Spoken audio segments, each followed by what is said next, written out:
Today we have the pleasure of speaking with Dr. Sara Wilson. She is a professor at the University of Kansas in the biomedical product and design and development field. Sara, welcome. Thank you for coming on and talking with our kids today. All right. Thank you for having me.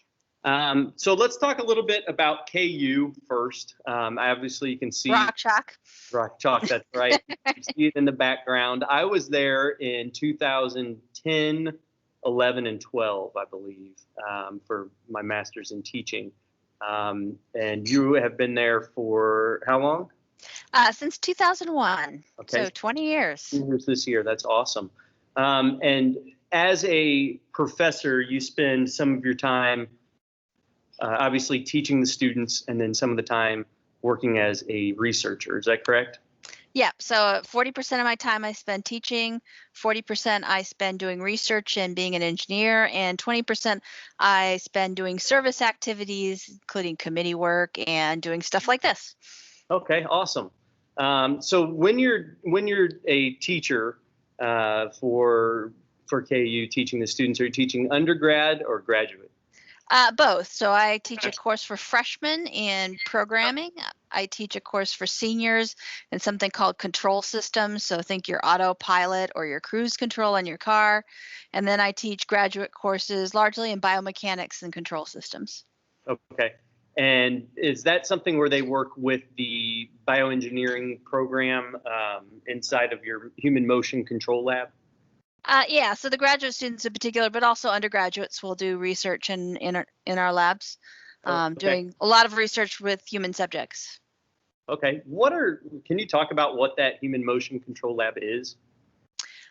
So it's a research lab. We do a variety of different kinds of research. Probably the main types of research we do is understanding human motion and modeling that motion.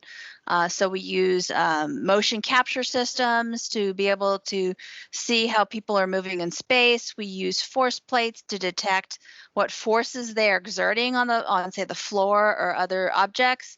And we use electromyography to measure muscle activity. And we put those together to ask research questions about human motion. Okay.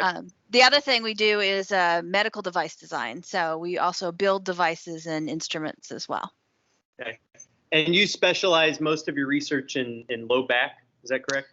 Mostly low back, but I've been branching out quite a bit, and so doing a variety of different devices, including one for obstetricians and another one for preventing syringe reuse.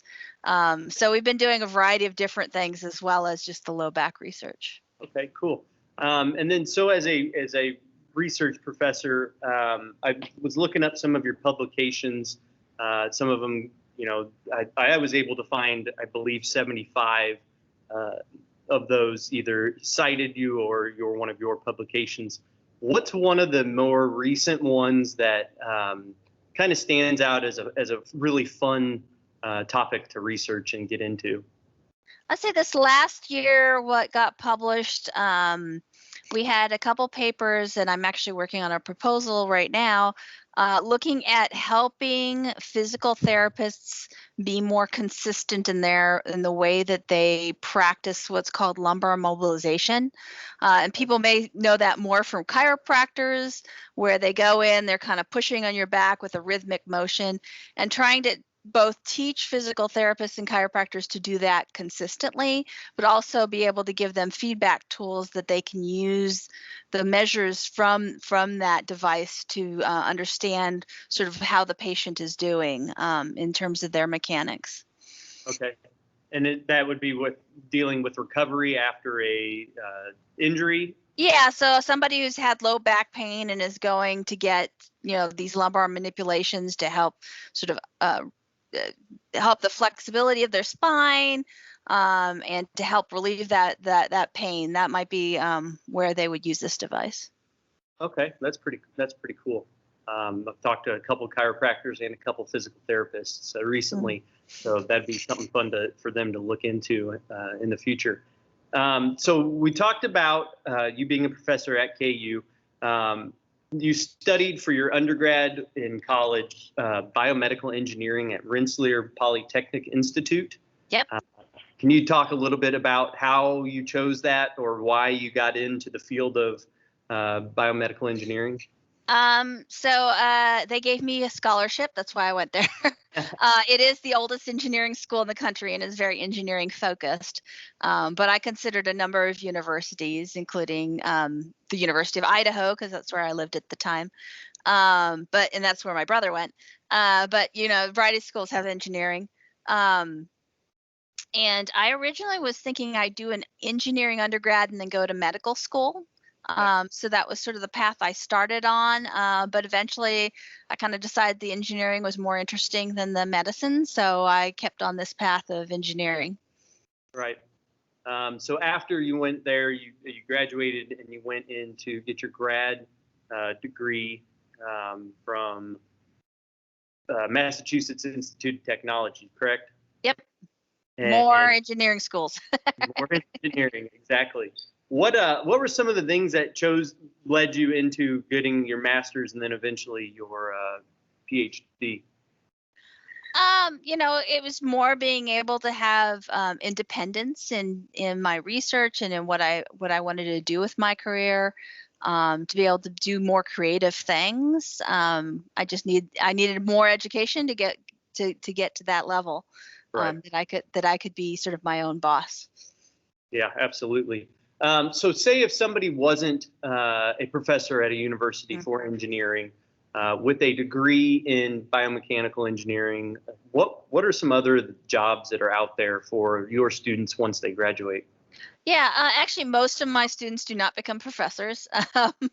A lot of them have gone to work for medical device companies. So things like we have a student that's at the company that makes the Da Vinci robot that does surgeries.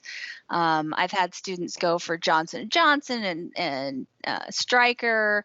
Various medical device companies that are out there making, artificial hips and implants and all sorts of things like that. I've had students go to other places. I've some colleagues that are at Nike designing shoes. I have students who've gone into something called forensic consulting, which is essentially helping lawyers determine sort of who's at fault in an accident or an injury related to, and some of them, these are like car crash or just sort of general accidents related to a product. But it could be also a medical device issue. So there's that field. Some people who've gone to work for like airplane companies or vehicle companies designing the cabin and how to make the cabin more comfortable and prevent vibration exposure in the cabin and such. So they all over the place as to where they go. So then with you being a professor and a researcher and being able to do that kind of stuff, and like you were saying, your products and services that you've been working on in the last year, what drew you to the University of Kansas and wanting to be a professor? I'd say they offered me a job. That's a big one. I mean, I'd sort of, I liked the research. I was still considering industry at the time, so I was sort of considering both options, and this, ended up being the best job opportunity.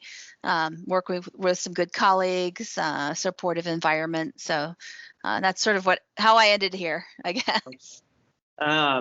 So a lot of people joke about, I'm a PE teacher, and a lot of people joke about PE teachers, just being able to play games all day with their kids, as that's kind of their benefit, if you will. What's a benefit of being a professor researcher together? Well, I'd say the same thing. You get to, tinker with things, play games with toys, essentially, all day. And design them, right? So with that, what your typical week? What do you do in a typical week basis? And I know that the last year has definitely changed what your typical week looks like with COVID going on. You had came into the school last year, probably a week before school shut down, to talk with our kids about what you had do with your career. So can you walk us through just a typical week? Yeah, I was gonna say that week I came in was right before everything got shut down, so Yeah. last year. But 'cause I remember we talked about this virus that was going around. My typical week, I teach about 40% of the time. So I, will prepare my lectures, I'll answer student questions, get the homeworks ready, obviously stand in front of the class and teach as well. But my research, it's very variable. It depends on the week. Like this week, I'm working on a grant proposal. So I'm, doing a lot of writing. Right. So writing is important, even if you're an engineer. Um, and I'm sure the English teachers are appreciating that statement. I'm also working on putting in we have to, anytime we do a study with human subjects, we have to apply for permission to do that study from the Human Subjects Committee. So we've got one of those going in. And then I'll meet with students and work with them on their various projects. I tend to more supervise these days than get to do it myself. Yeah, a lot of working with students to sort of get through the problems that they're having with the things that the projects that they're working on. Right. So with that, what are some of the things that you see your students, advice that you're giving them as college students, or what you could have looked at, when you were in high school or college to help you with your job currently? Definitely learn that math and that writing. So I do a lot of writing. So the better you can be at writing, the better off you are. And I do use a lot of the mathematics. So both of those are really fundamental to what I do.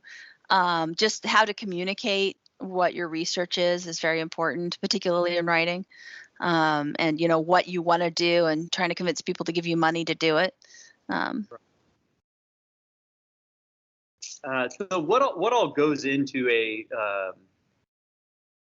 like you were saying, trying to convince people into getting money? What all goes into one of those publications that you're giving out? All right. So so for instance, I'll write I'll write for money.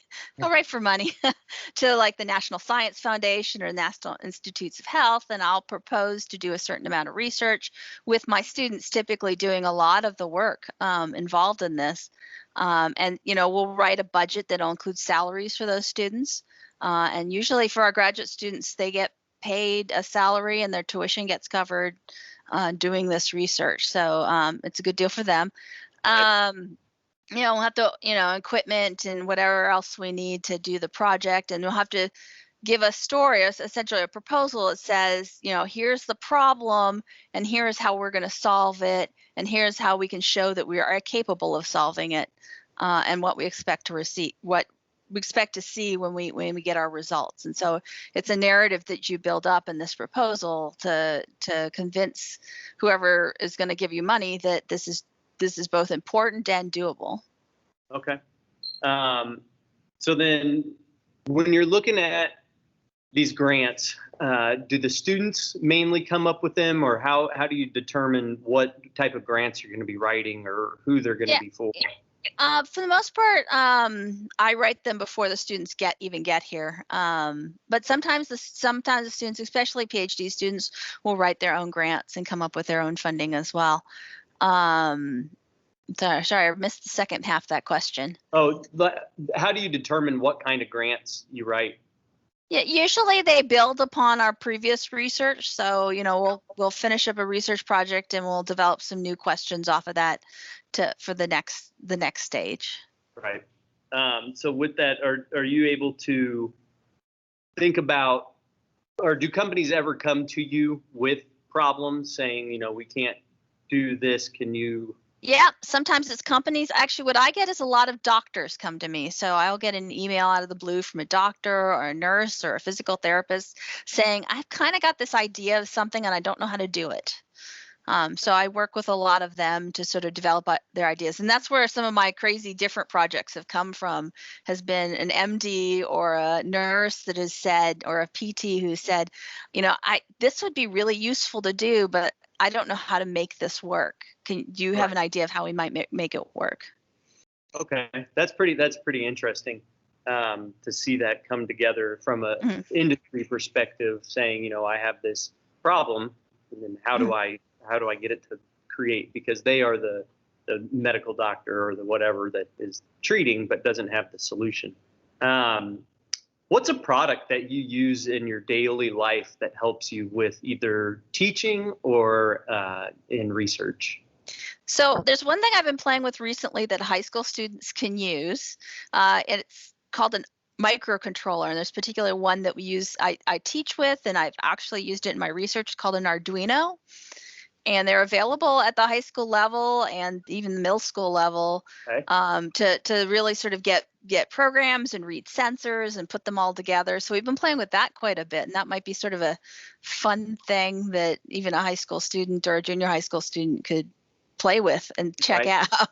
Do you have any of those nearby by any chance? Oh, I probably do if I look around here a second. Oh, there's one. Yep. So let's see if I can hold one up. There we go. This one's not, oops, it's going to disappear into my background, but there you go. So it's just, I mean, it's a board that allows you to sort of, okay, see if I can get it not to go in my background, but it's essentially got these pins that we can wire in various different sensors through a breadboard that's over here. And then we can write a computer program to read that sensor. We can drive a motor. We can do a variety of different things. And this one's fairly accessible to a lot of people. You don't have to have an engineering degree to use. So it's a pretty nice little one. And so actually what I teach in my freshman course is working with those. Okay, that's pretty cool. And then a book that you would recommend to a high school student, maybe that might be interested in getting into engineering or biomed or something along that kind of pathway. Oh, and I'm just trying to think of what's you. I knew your question was coming, and I didn't have enough time to think of a book yet. Let's see.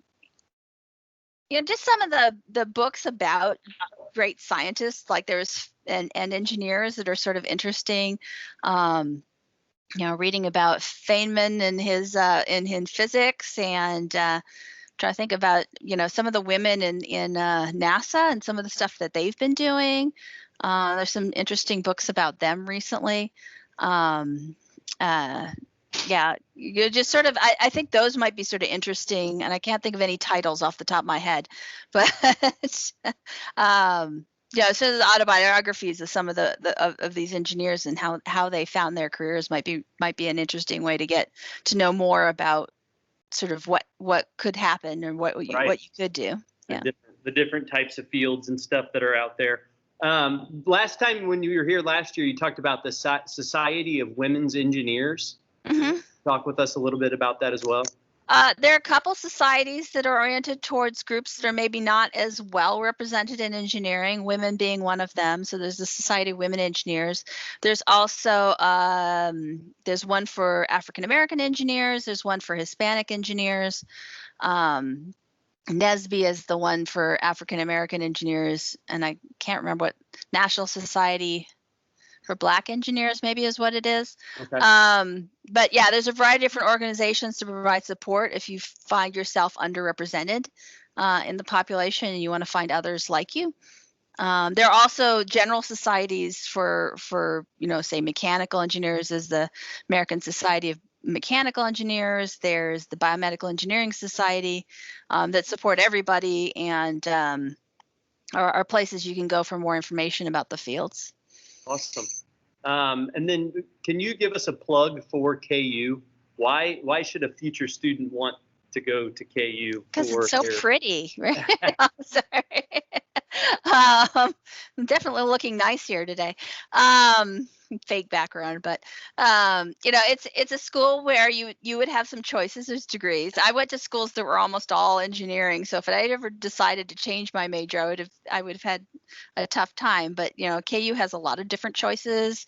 It has a good community. Lawrence is a lovely little town to little, depending on your perspective on what's little. It's a lovely town, lots of fun things to do. And the engineering school is a lot of good options as far as types of research you can do and activities you can get involved in related to engineering, as well as related to other things. I've got a number of my students are in the marching band, for instance. Okay. Yeah.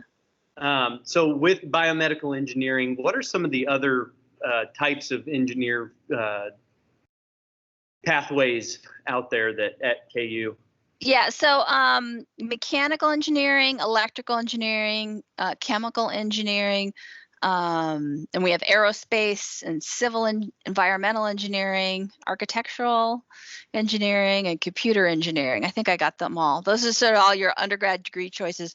And then for bioengineering, typically our students will major in one of the fundamental majors like mechanical or chemical, and we have a certificate program to sort of supplement that with bioengineering programs or courses. Right. And so that's how we manage it at the school. Some universities do have a bioengineering degree specifically as well.